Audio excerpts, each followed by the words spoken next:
Hello and welcome. This is Lorenzo, and welcome to my new experimental video format where I tackle an issue with real life implications. But I don't do it the regular way. I research a topic, I write about a topic, then I feed all of that into Notebook LM and let it do the video for me.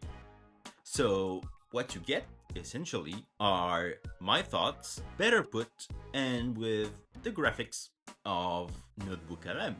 Today, we're exploring kind of a hot issue, AI, and why everybody fears it. I don't, not anymore. And here is why. Enjoy the video.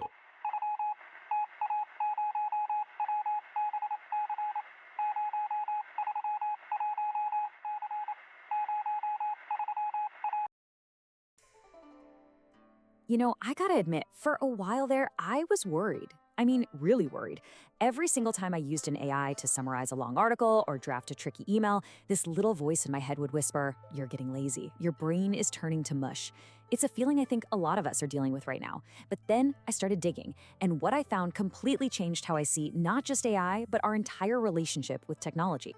So, this is the big question, isn't it? It just kind of hangs over every interaction we have with these incredibly powerful new tools. Are we just outsourcing our thinking? Are we taking shortcuts that are going to weaken our own ability to think critically? It's a legitimate fear, and it's one I took very, very seriously. Okay, so let's just dive right in because the first thing I found was a huge surprise.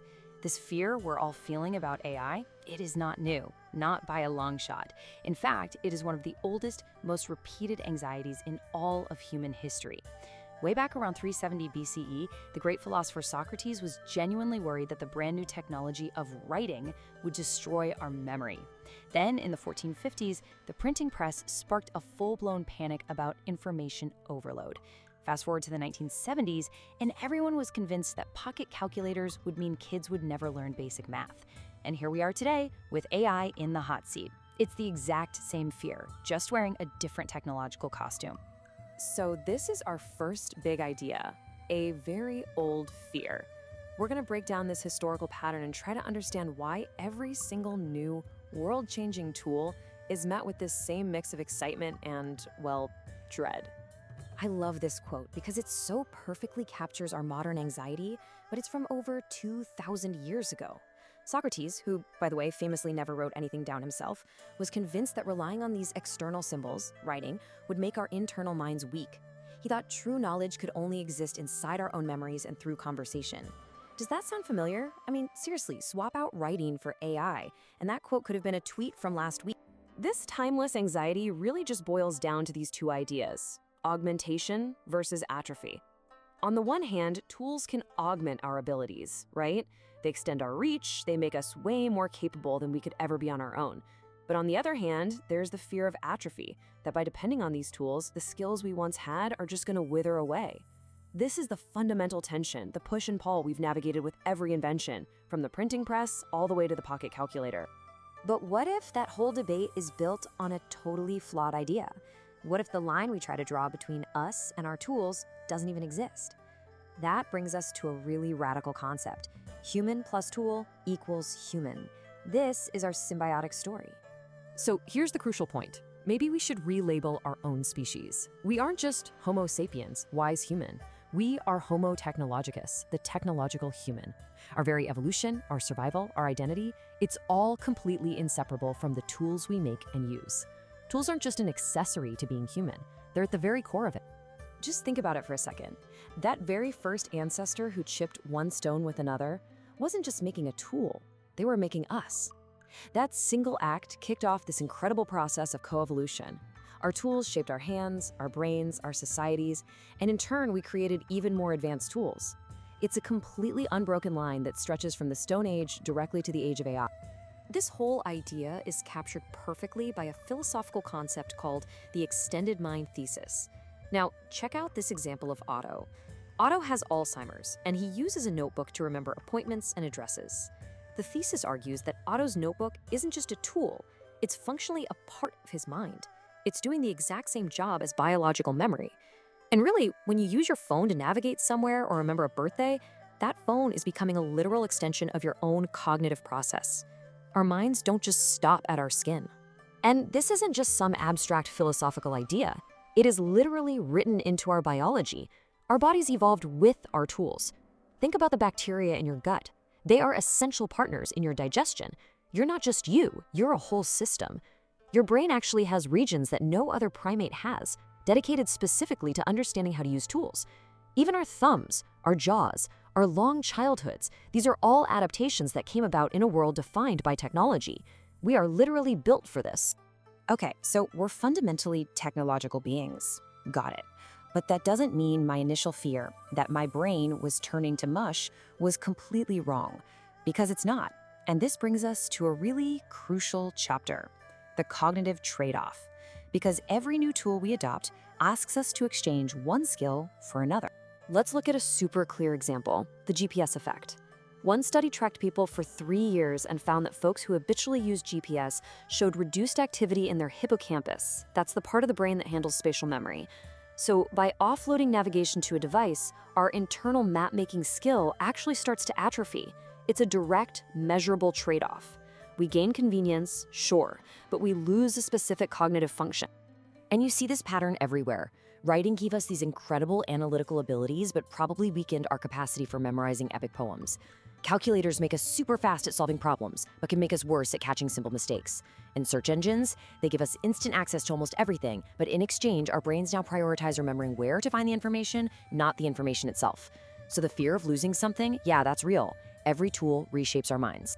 So if these trade-offs are real, you might be thinking, well, can't we just choose not to make them? Can't we just opt out? And that, my friends, is where things get really interesting. Welcome to Chapter 4, There is no going back. This integration isn't a choice we can just easily reverse. And the reason for this is a concept called the ratchet effect. Think of a ratchet wrench. It clicks forward, but it can't turn back. Human culture and technology work the exact same way. Each generation inherits the complete toolkit of the ones before it, and then adds new stuff on top. We don't have to reinvent the alphabet or rediscover how to farm. These advances get locked in, and they become the new baseline that we all build from. If you want the most powerful and frankly tragic proof of this dependence, you just have to look at cases of feral children. Children who are raised without any human context during the brain's critical development period can never, ever fully acquire language. And language is our most fundamental technology. It's the operating system for abstract thought. This shows that our natural human state isn't some pure pre-tech existence. Our natural state actually requires these cognitive tools to be installed for us to become fully human. And over time, all these locked-in technologies, they perform a kind of magic trick. They disappear. Every successful technology follows this 3-step cycle. First, it's a disruptive novelty. It causes awe and panic. Then it gets integrated into the normal fabric of our lives. And finally, it becomes invisible. We just stop seeing it as technology at all. I mean, nobody thinks of their shoes or their glasses as high-tech gear, but they absolutely are. They've just become so integrated that they're transparent. So, if the fear is ancient, if we are fundamentally technological beings, and if there's no going back, where does that leave us with AI? This brings us to our final, and I think most important chapter, embracing Homo technologicus. It's not about fighting the change. It's about navigating our co-evolution with intention. This famous law from the historian Melvin Kranzberg is really the key to everything. Technology isn't inherently good or evil. But, and this is the part that really matters, it is not neutral either. Every tool has biases. It encourages certain behaviors and discourages others. Its impact is determined entirely by the social, cultural, and personal context that we use it in. And that's it. That's the whole thing. This is how I stopped worrying. I realized the real task isn't to reject AI in a panic, and it's not to embrace it blindly either. The real task is to engage with it mindfully, to consciously think about the trade-offs, to ask ourselves, how am I using this tool? Is it helping me do something I value? Is it augmenting my potential in a way that aligns with my goals? Or is it just encouraging me to be lazy?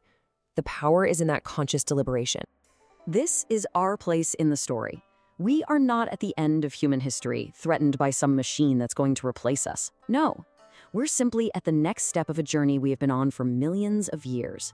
AI is not the end point. It's just another milestone on the long, incredible walk of Homo technologicus. So in the end, that fear of AI making us dumber, it's based on the wrong question entirely. It assumes there's a separation between us and our tools that has never really existed. The merger is happening, just like it already happened with language and with writing and with the internet. The real empowering question isn't if we will merge with our tools, but how we choose to. And in that choice lies our agency, our future, and the very essence of what it means to be human.